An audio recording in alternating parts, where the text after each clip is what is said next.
Hi, it's Danielle. Welcome to my perfume journal. Today I'm going to talk about the perfumes I wore the most in January and report back on whether I kept to my intention to wear all of the perfumes that I placed on my tray at the beginning of the month. So why don't we actually start there? This year I decided to set a monthly tray instead of my usual weekly tray with an intention to wear every perfume on the tray at least once. And I tried to choose at least one perfume from every scent family in my cabinet. A floral, a woody, a fresh, a gourmand, and an amber. And of the 10 perfumes I put on my tray for January, here is what I wore. I wore Nina Ricci Rose Extase, which is a lovely powdery raspberry rose milk vanilla perfume. I wore Benetton Hot, which is very, very similar to Chanel's Allure.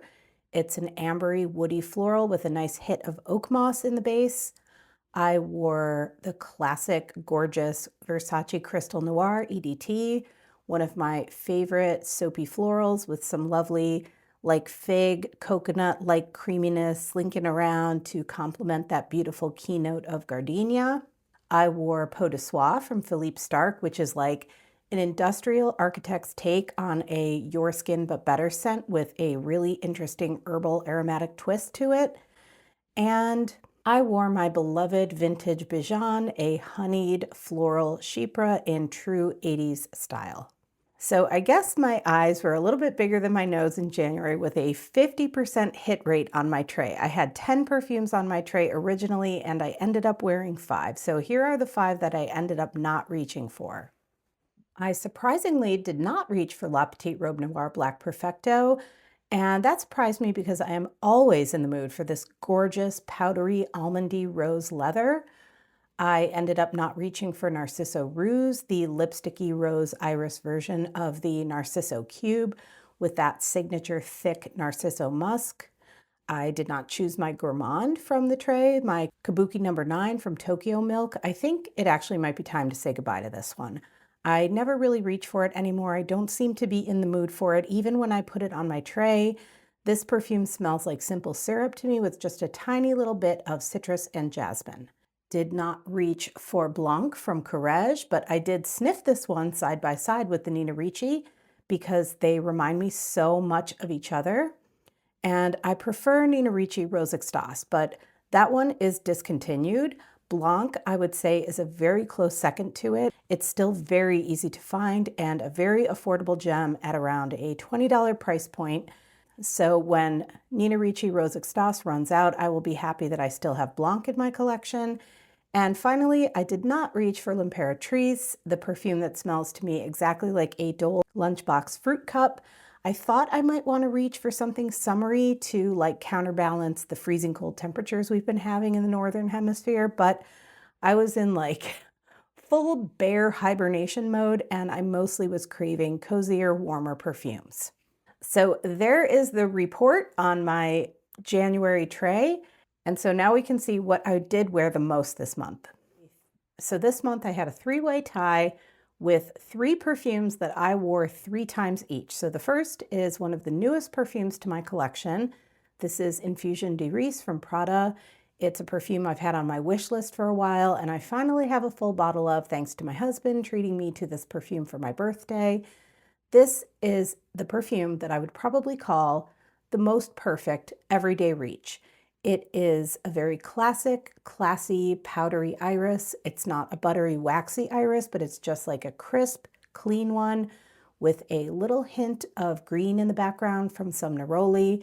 This is a perfume that just suits like every type of weather, every occasion. Anyone can wear it. It is just about as perfect as an iris perfume can be. It is not overly complex, but it also is not boring. It's just one of those solid perfumes that you can always count on to be an excellent choice. I wore Shalimar l'Essence 3 times this month. This is a beautiful, velvety double dose of vanilla wrapped in that Guerlain blanket that is distinctly Shalimar. It is a little smoky. It's definitely balsamic and ambery, cozy and warm. It is perfectly blended. And I think that this is a superb rendition of the original Shalimar for its 100th anniversary. And then finally, in the 3-time club is Un Bois Vanille from Serge Lutens. My husband grabbed me a decant of this when he was purchasing my birthday gift. He knew this was on my wish list, but full bottles on the discount site where he was shopping were out of stock. And I'm actually really glad he ended up going for the decant because this is a perfume that I have to wear in small doses. It is vanilla, sandalwood, and licorice, and it tends to lean very, very strong on me for some reason. But when it is dosed in the right amount, which for me is maybe like 1 or 2 sprays, it is pure and literal magic. That licorice swirl is absolutely perfect with the woody vanilla. And I always call this a Goldilocks perfume when it's dosed correctly because at that moment, it is the baby bear's chair, the baby bear's bed, the baby bear's porridge. It is just right. And after loving it so, so much this month, I want to seek out a full bottle. But instead, I think I'm going to see how long it takes me to use up the decant and then decide if I want more. Like, even though I want a full bottle, I don't think I actually need a full bottle because I know that this decant is going to last me quite a long while and give me lots and lots of enjoyment. Okay, moving on to second place this month, I wore Musc Noir Rose from Narciso Rodriguez 4 times. So I've talked about this perfume quite a bit. This is a soft, creamy, plummy tuberose with that beautiful Narciso musk. And what I should say though is that the musk in this line, in the For Her line, is nowhere near as thick as the musk in the Cube line. So the musk in this line wears much softer, much lighter, whereas the musk in the cubes is like much more textural and marshmallowy, not like sweet marshmallowy, but like pillowy and fluffy. So really quick story about Musc Noir Rose.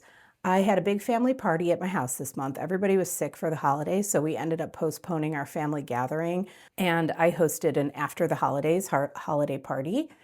And at some point in the evening, there was a migration up to my perfume cabinet, which of course was met with like dropped jaws, but also not a major surprise to my family because everybody knows how much I love perfume. But I guess it isn't often that people see a whole like cabinet filled with perfume. So it's always kind of fun to see people's reactions to this.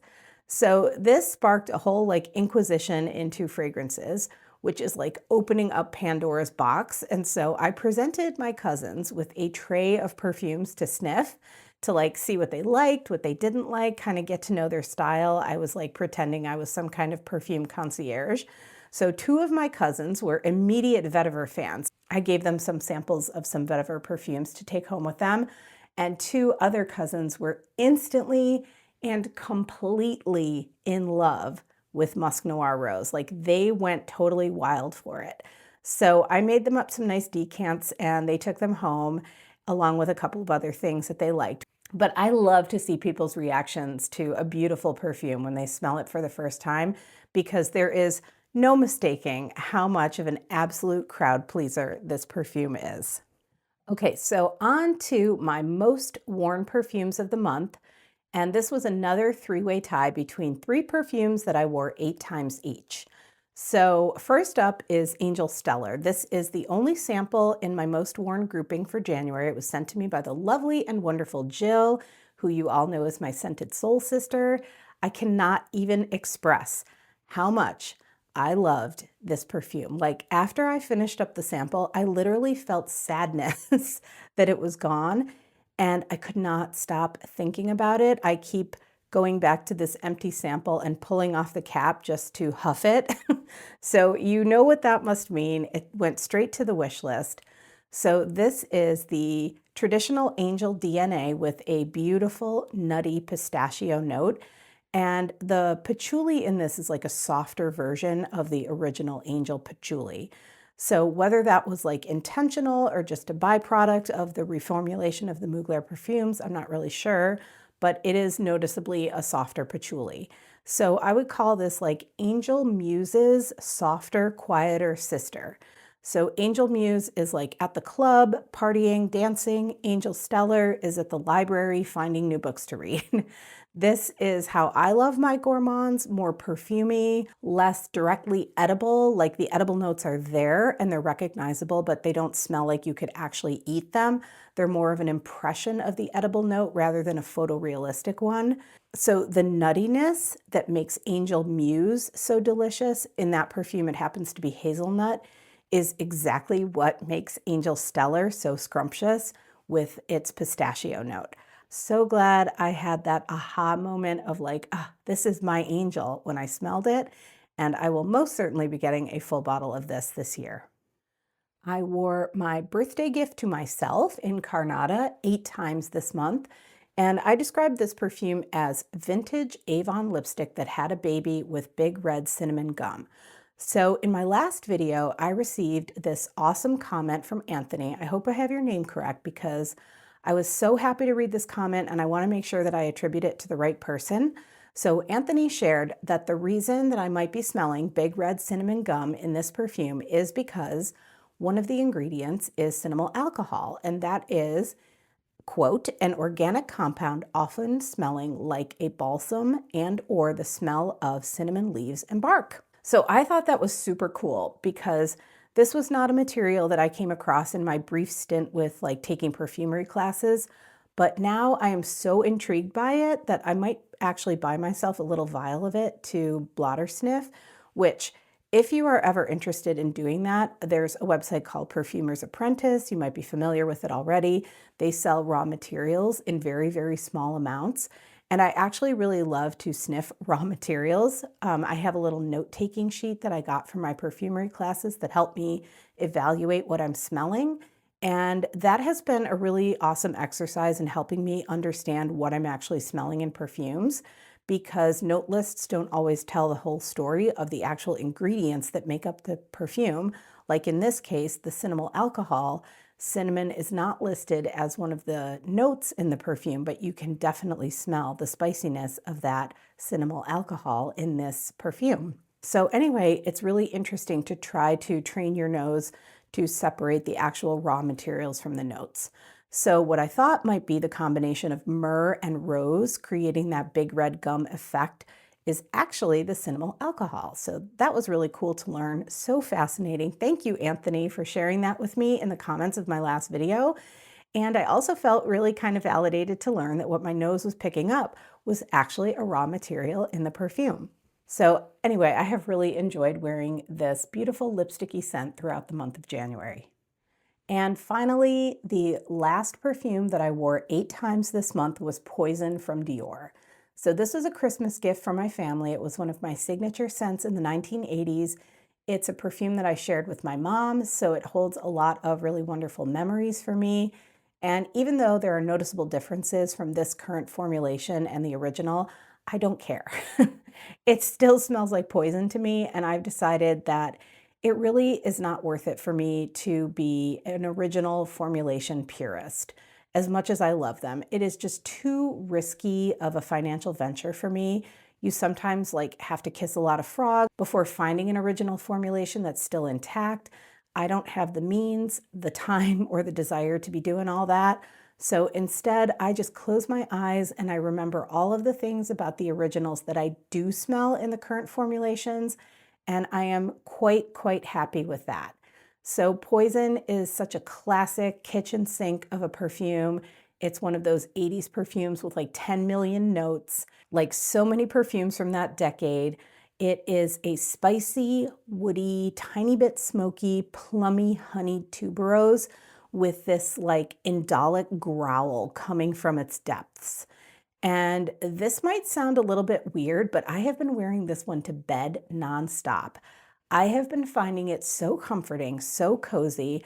I will literally Dutch oven myself with this perfume. Like what I will do is put 2 sprays on my arms. Then I take my arms and I rub them together and I rub them across my neck and my t-shirt to kind of spread the scent around. And then I immediately jump in bed, pull the duvet up over my whole self and start inhaling. This perfume smells so good. It is so amazing.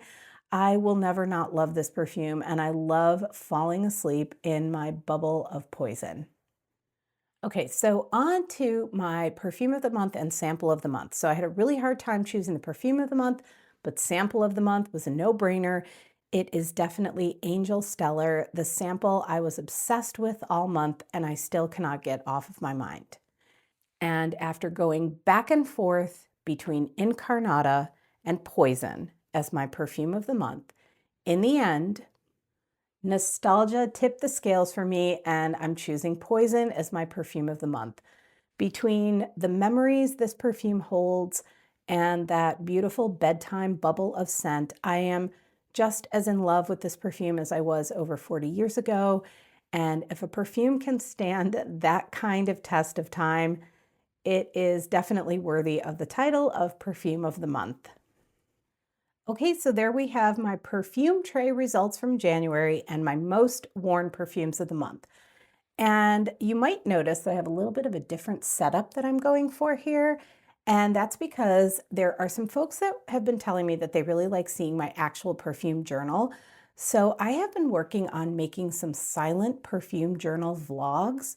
I don't know about you, but I love watching silent vlogs, the ones that are just kind of like a day in the life of people all over the world, like what they do in a day, what they eat, how they keep house, where they go, just like the ins and outs of their regular everyday lives. They're captioned and they have some really nice, like soft, quiet music in the background. I watch a lot of these videos at night when I'm trying to unwind, and I find them so relaxing and so comforting. So over the course of the month, I have been trying to capture my journaling in a silent vlog format, and then I will share them with you when I have finished that video as like a little extra bonus content every month. And I hope you find them as comforting and relaxing as I do, and that they keep you company when you might be feeling a little bit stressed. I think we can all definitely use some comfort in our lives. So anyway, I've been working on that, and I've really been enjoying that extra like creative addition to documenting my perfume hobby here. So thank you so much for watching, for spending your time with me, and for chatting about perfumes with me in the comments. I appreciate you so, so much. I hope you have a great day, and I will see you in the next video. Bye.